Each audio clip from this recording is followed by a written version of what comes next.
कौन है वो आईपीएस जिसे मिली ऑपरेशन अतीक की कमान? पूरा हुआ मिशन तो योगी की नजर में होगा हीरो। 4 साल पहले पहनी वर्दी, फिर गाजीपुर में गैंगस्टर के छुड़ाए पसीने, प्रयागराज पहुंचते ही मचाया भौकाल। गैंग्स ऑफ अतीक का करेगा अंत। एक आईपीएस, 3 डीसीपी और 45 पुलिसकर्मियों की टीम के साथ बना रहा प्लान। 48 घंटे में उत्तर प्रदेश में ऑपरेशन अतीक का प्लान बना। लखनऊ में कई सीनियर अधिकारियों की मीटिंग हुई, जिसमें तय हुआ कि ऑपरेशन की कमान एक ऐसे आईपीएस को दी जाए जो युवा हो, जिसका गैंगस्टर में खौफ हो और जो कागजी कार्रवाई में उलझे नहीं, बल्कि अतीक को लेकर ही यूपी लौटे। क्योंकि यूपी पुलिस के जवान कुछ दिन पहले भी अहमदाबाद गए थे, लेकिन तब उसे लेकर नहीं लौटे।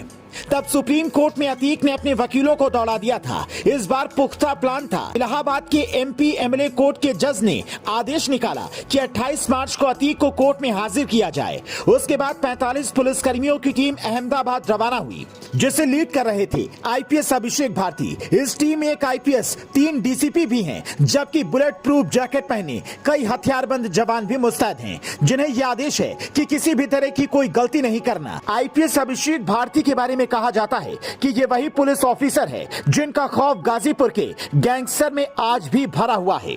मुजफ्फरनगर के रहने वाले अभिषेक भारती ने यूपीएससी की परीक्षा पास कर साल 2018 में वर्दी पहनी। पहली पोस्टिंग में ही इन्होंने रौद्र रूप दिखाना शुरू किया। गाजीपुर में नशीले कारोबार की कमर तोड़ी। गाजीपुर ग्रामीण एसपी के पद पर रहते हुए अभिषेक भारती ने अंतर्राज्यीय हीरोइन तस्कर को पकड़ा था। अंकित राय उर्फ प्रवीण राय और उपेंद्र राय जैसे अपराधी आज भी अभिषेक भारती के नाम से डरते हैं। 22 फरवरी 2023 को, यानी करीब 1 महीने पहले ही, इन्हें प्रयागराज के गंगानगर का डीसीपी बनाया गया। कहते हैं कि डीसीपी का पदभार मिलते ही इन्हें अतीक के गुर्गों की कुंडली खंगालने की जिम्मेदारी मिल गई। चूंकि 22 फरवरी को इन्हें पोस्टिंग मिली और 24 फरवरी को ही प्रयागराज में उमेश पाल वाला केस हो गया। इसीलिए अभिषेक भारती जैसे तेज तर्रार अधिकारियों को खास जिम्मेदारी दी गई, जिन्होंने अतीक के बेटे से जुड़ी जानकारी जुटाने को लेकर अतीक की पत्नी शाहिस्ता के भी इस केस में शामिल होने जैसे बड़े सबूत जुटाए।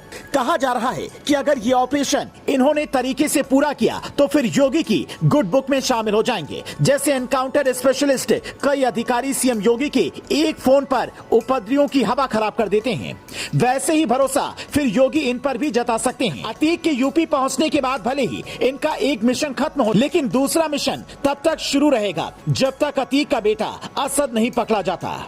ऐसी खबर है कि गैंग्स ऑफ प्रयागराज में शामिल 5 आरोपी नेपाल या बांग्लादेश में छिपे हैं। नेपाल के लिए एक एसटीएफ की टीम भी रवाना हुई थी, लेकिन वहां कुछ हाथ नहीं लगा। इसीलिए अब ये कहा जा रहा है कि पुलिस खाड़ी देशों से आने वाले फोन कॉल को ट्रैक कर रही है और पुख्ता जानकारी मिलने पर कोई स्टेप उठा सकती है।